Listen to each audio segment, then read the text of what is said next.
Hey you guys, and welcome back. It's been forever since I posted a video, and this is not the way I expected to come back to YouTube, but honestly, I am so pissed off right now because I honestly can't believe this happened.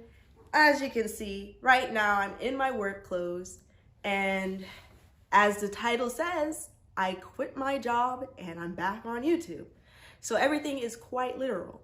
I quit my job and I'm back on YouTube. Everyone wants to talk about how young people don't want to work anymore. In actuality, we do want to work, but we just know our self-worth, and we're just not going to put up with crap that we feel like we don't deserve. We're already getting paid crap money at the end of the day, but we at least want to be treated as equal and have some respect. That is the bare minimum that we want. I mean, sure, money is great. That is why we're working. But, we just want to have a peaceful, chill work day at the end of the day.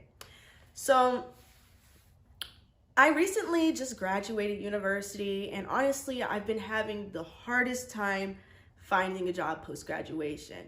But at the end of the day, I knew I had to do what I needed to do to pay my bills.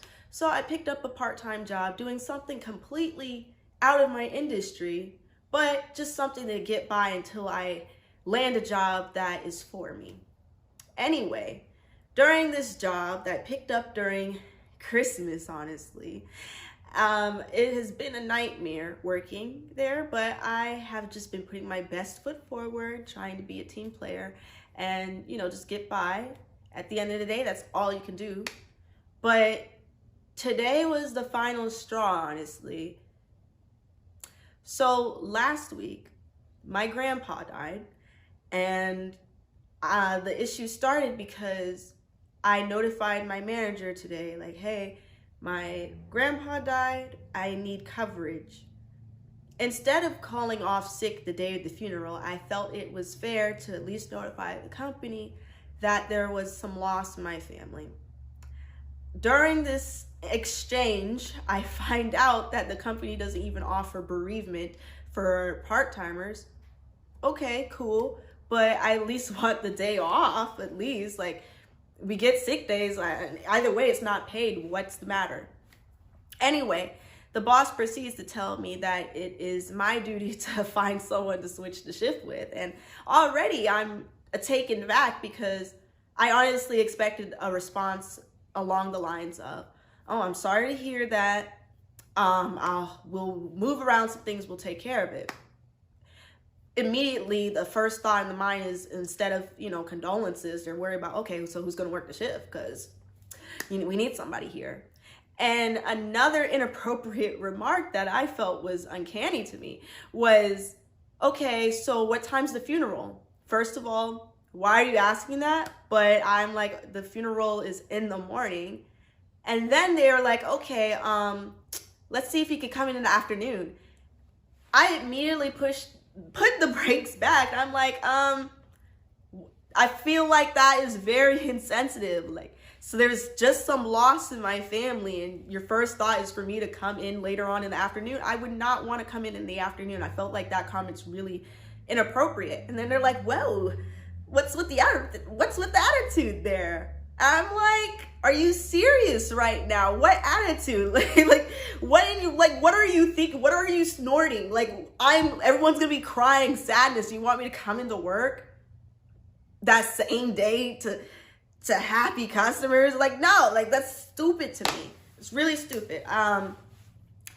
So we're going back and forth because I felt like A, the comment was inappropriate. B, I felt like as a manager, it's up to you on your end to call the people. I shouldn't be the one asking, because here's my perspective. I feel like if I'm the one asking, it's as if this is a regular shift exchange, when in actuality, it is not a regular shift exchange. There's loss in the family. It's like, what is wrong with you? And I just hated the fact that I'm trying to have dialogue. I'm trying to explain my side, and my supervisor is, I don't know how to describe it. Like, there's a lot of condescending tone directed my way, but also apathy mixed in, and it just really boiled under my skin. Anyway, after us going back and forth, I'm like, I do not like the way this conversation went.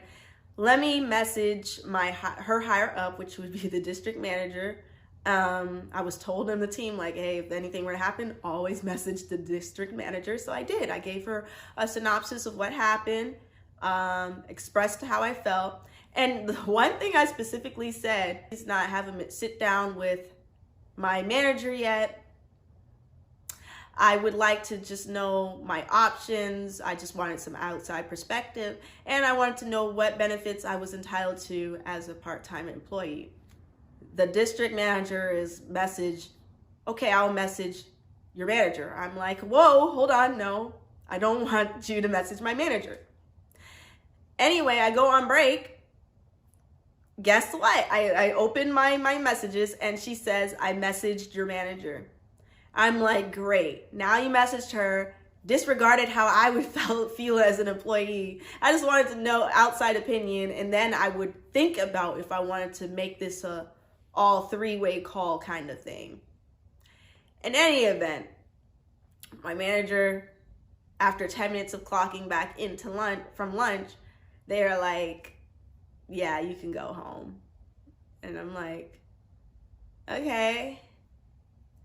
But, you know, from them letting me go home, I decided, you know, the company, if this is how they treat their employees, I'm done. Like, there's other instances which I will get into possibly in another video, but it's just a toxic work environment. And it's like, to me, how can you be posting about diversity, equity, inclusion, mental health resources? Like, these companies, they love to be posting like what resources they have, but they don't be walking the walk. They're just all talk. Because how are you going to be promoting mental health resources, but the environment is so toxic?